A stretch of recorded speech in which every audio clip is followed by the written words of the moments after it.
I have to respond to this part though about like the poor me Russia, the poor isolated. Oh, we're victims. NATO's going to attack us. A fifth of the world's landmass is not enough to give us breathing room. Like that is one of the foundational fallacies of the whole build up to this war. I mean, it's as tantamount to the U.S. saying we were in danger from Iraq. WMDs. It is absolute nonsense. Like the basically like like America itself was in a bad spot before this because Putin had outmaneuvered us. He had peeled Germany and France and other European countries away from the United States. Like he thought he made a gamble, but it didn't work out because at that time, basically those guys had turned towards Russia, and nobody was attacking Russia. Russia's got effing nukes and a fifth of the world's landmass. Like nobody was ever attacking them. And also, if you believe that like security for Russia is an issue, where do you stop? Is if you say, okay, they need Ukraine to feel secure. How about Latvia? How about Poland? How about Finland? Where do they stop?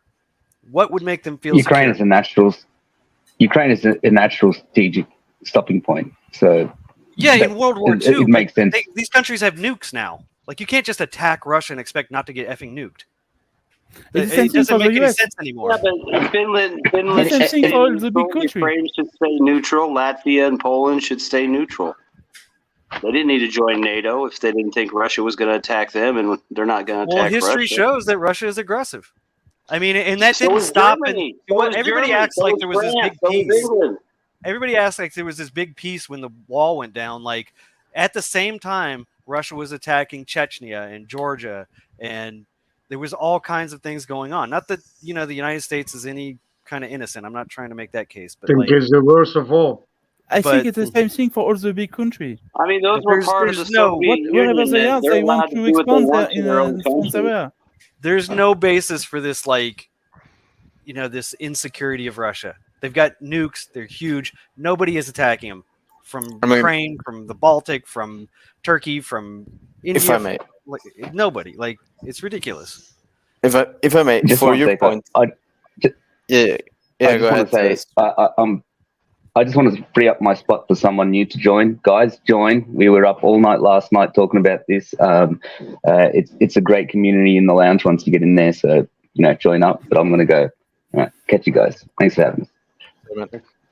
Bye, so, Steve. JB, just to tell you a bit, like my opinion, it's not that the Russians, they feel weak or threatened. No, they just want the same thing as the US have wanted for like forever. Is just expand their zone of influence, expand their political influence throughout the world. It's not that they feel threatened by NATO. No, they don't care. They care about NATO, but they know NATO is just the US.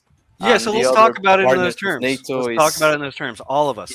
Exactly. They're only concerned in the resources that are in Ukraine, as well as the West. The West doesn't give a damn about Ukraine other than it's wheat, it's gas, it's steel, it's manufacturing, cheap manufacturing as Poland gets less inexpensive. Like both sides, we just need to talk about this as people in reality and not fall into these traps where we're like, NATO was encircling You Russia. forget the geography and the strategic. What's that? There is the Black Sea port. But they already got it. It was a fait accompli. It was a fait accompli. It was already done. So why February 2022? It's a fait accompli. It's already done. You're mistaken something. The problem is Maidan. Not 22. It's Maidan the problem. The beginning is Maidan. I don't know. I disagree with it entirely. Like, you stay out of people's internal affairs. We should stay out of Syria. That's an internal affair. Okay. They should stay out of Ukraine. That's an internal affair. You disagree with 2014 or what? I disagree with Russian intervention in Ukrainian politics. Okay, so what do you say when Ukraine wants to interfere in Russian politics by threatening to kill their population? Is that not a action? I don't even know what you're talking about. I mean, that's too far down the rabbit hole, man. You've been on too many websites, man. Really? November 15th, 2021. Zelensky steps up and says we need a way to protect ourselves and build up our military that we can use against the Donbass. Because there's Russian troops on their soil. No, there was not. Prove it. Link it in the chat. This is there's a public chat. You can link this. You can link these sources, bro. I've been following this thing from the beginning, man. Dude, I guess you're the only one. No one else here has been following anything. We're all just absolute fools.